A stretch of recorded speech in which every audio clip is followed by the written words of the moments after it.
Okay, so today we're going to be meeting Janelle, and we're going to be talking to her about her 4-week-old son Isaiah.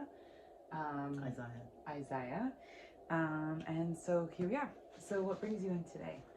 Well, things have been going okay as far as breastfeeding is concerned. The last, few nights he's been sleeping longer. He slept 7 hours. Oh wow. Yeah, so I managed to get some sleep, which was great. But then I woke up this morning and my right boob was really sore and uncomfortable, and I had like a red lump. So I was kind of concerned about that. Okay. So how old is your baby? 4 weeks old. 4 weeks old. And then about how often are you nursing him? So normally, every 2 to 3 hours. Okay. But obviously with those couple of long stretches, those 7 hour stretches the last couple of nights. Got it. So he's getting about 7 to 8 feedings for 24 hours, would you say? Yeah, pretty much, yeah. Okay. And then when was the last time you had the baby weighed? Okay, so last week at Mummy Group, we weighed him and he was 9 pounds, 14 ounces.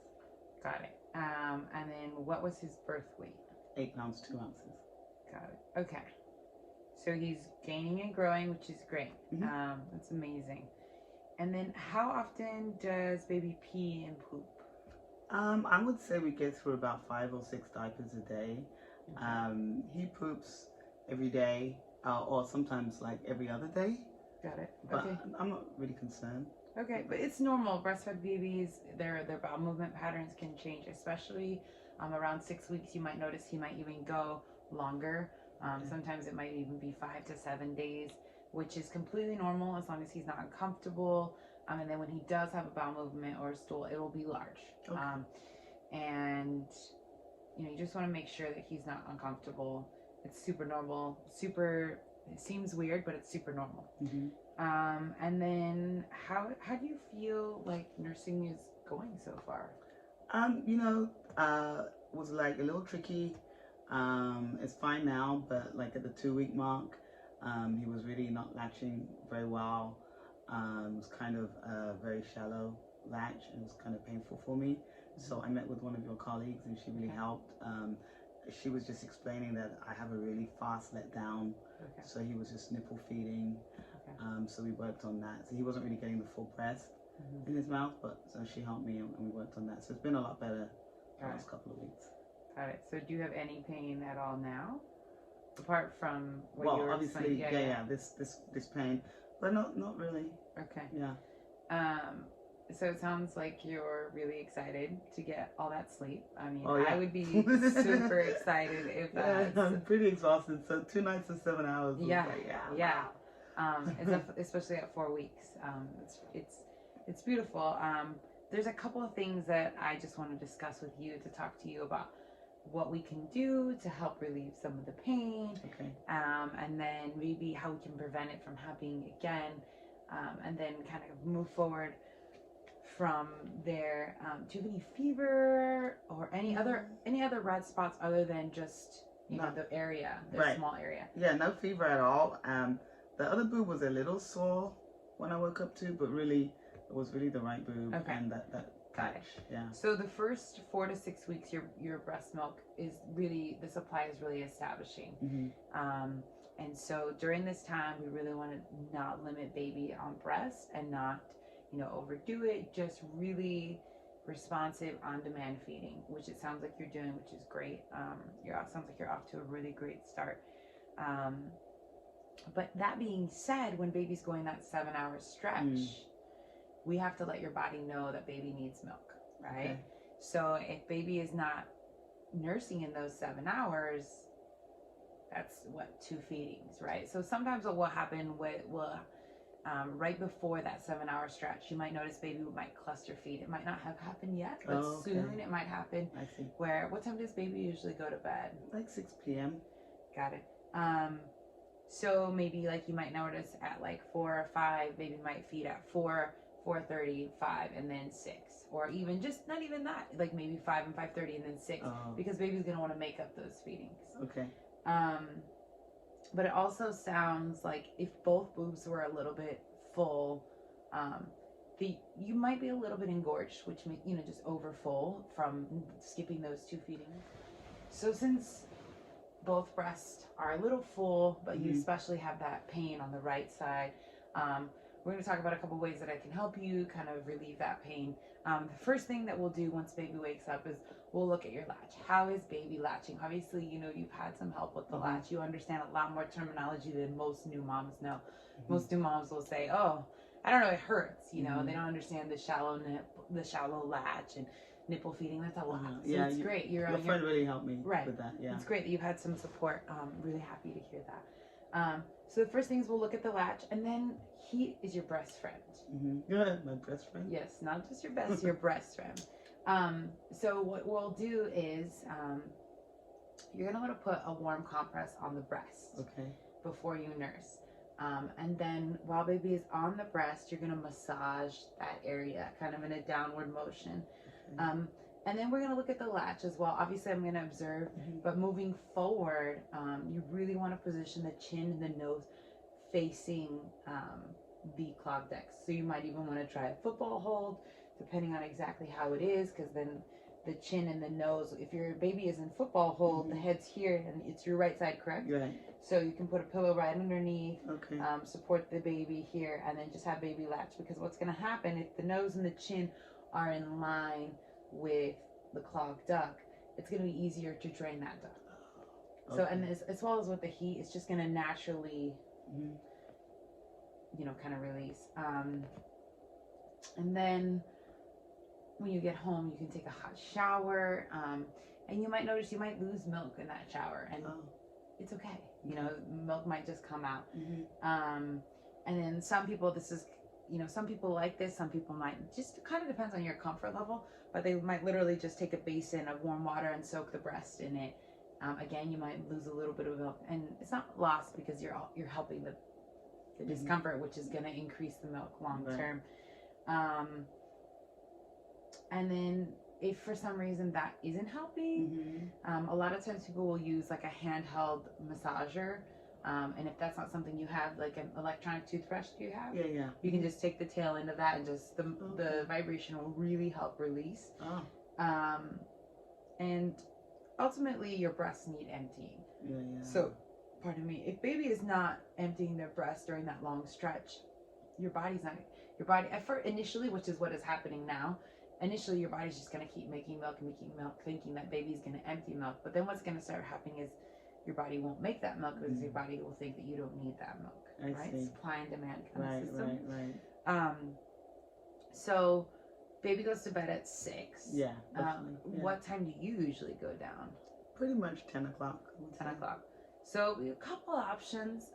Personally, and I think what would be best for you and baby would be to, have you used a pump yet?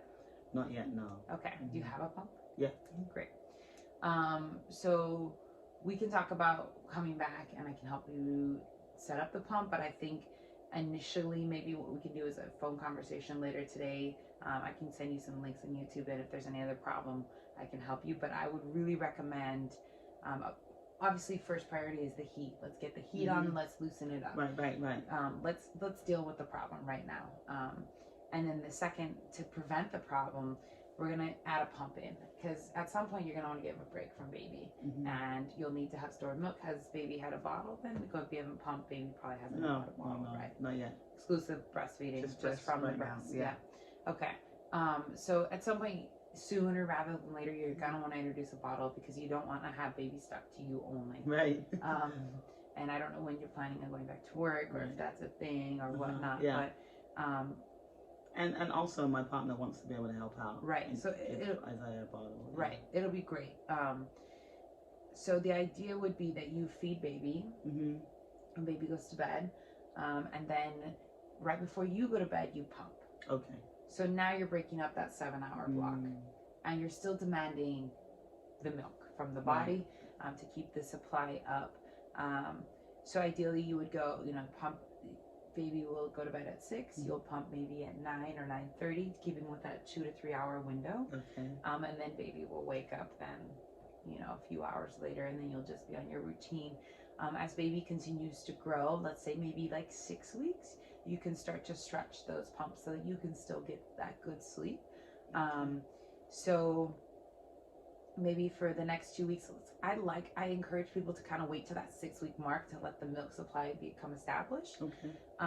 And then start stretching. So let's say for now you're doing a 3-hour, then maybe after 6 weeks you go maybe 3.5, then 4.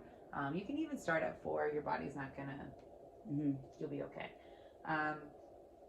But the main thing is you want to just allow the breast to refill. It's like a cup of water. You can only pour so much water into a cup. If it's only half full, if you've only emptied it halfway, you can't pour more water into it. So if your breasts are full, you can't keep making more milk. They can't add any more into that cup. So that's why we need to empty them. And then how about your bra? How is it fitting? What do you mean, like tight? Tight, loose? In between. Okay. Really, I mean, the main thing, obviously, when you have a plug duct, you don't want to wear a tight. Yeah, you don't want to wear a tight bra. But I mean, I think you're in the right place, and it sounds like you guys are off to a great start, and I feel like you're really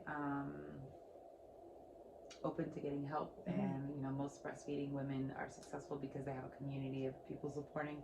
So I'm really happy you came in today. Thank you. And when baby wakes up, we'll take a look at the latch. And I'll help. We can follow up with the pumping. You know, some people might say, well, if I'm pumping, I'm going to make more milk. Yes, but it's so early that I'm not too worried about that. So Janelle, we went over a lot today. I took notes about most of everything, if not everything that we talked about. If I have any questions about what we talked about, I'll reach out to you and I'll send you kind of a follow-up, a summary of everything we talked about. Any tips or pointers that I gave you, I'll make sure to send them to you. Because I know it can be a lot. Do you have any questions for me? Well, yeah, I was kind of curious about, you know, you said that I should pump in between. How do I store the milk that I pump? Definitely. Great question. So when you go home and open up your pump, it'll come with some pieces, and the little bottles will have a little orange cap. And then you can just stick those in the fridge. You want to label the date and time that you pumped it. They can be stored in the fridge 3 to 4 days is about the recommendation. I know you said you wanted partner to give baby bottle. So if partner is going to give baby bottle within the 3 to 4 days, keep it in the fridge for that right away. And then if partner is not going to give that milk within that time frame, you're going to want to put it in the freezer. I have a whole PDF that gives you the exact, it can be in the fridge, on the counter, this long. It really just lays out the guidelines. I can send it to you and also have a printout. Thank you. There's a whole slew of products available on the market that can make freezing and storing milk really easy. And remember, one thing I really meant to mention earlier, sometimes when moms start pumping, they get a little nervous about how the actual number of milk that's coming out. And one thing I want to just prepare you about, the amount of milk that you can pump is completely different than what the baby can take from you. So let's say that you only get 1 or 2 ounces, and maybe even 1 ounce. Your baby weighs almost 10 pounds and is 4 weeks old. Your baby is able to extract milk from you. Clearly. So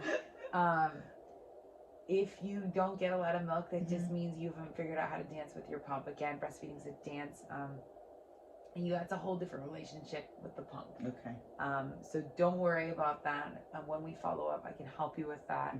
I can send you some stuff that'll really help you. But a lot of moms get nervous about that. And the last part was, you know, if your partner is going to give baby a bottle, you want to, if you're going to miss a feeding, because essentially you will be a baby's having the bottle, you're going to also want to pump at that time. So if you're away from baby 3 or 4 hours, you're going to want to pump during that time. I see. Okay. All right. Thank you. So in the meantime, we'll just wait. Baby hopefully will wake up soon. And I can grab you some of those information sheets now. And any other questions? No, I think that's it. Thank you. Thank you so much. I'm so happy you came. Cheers.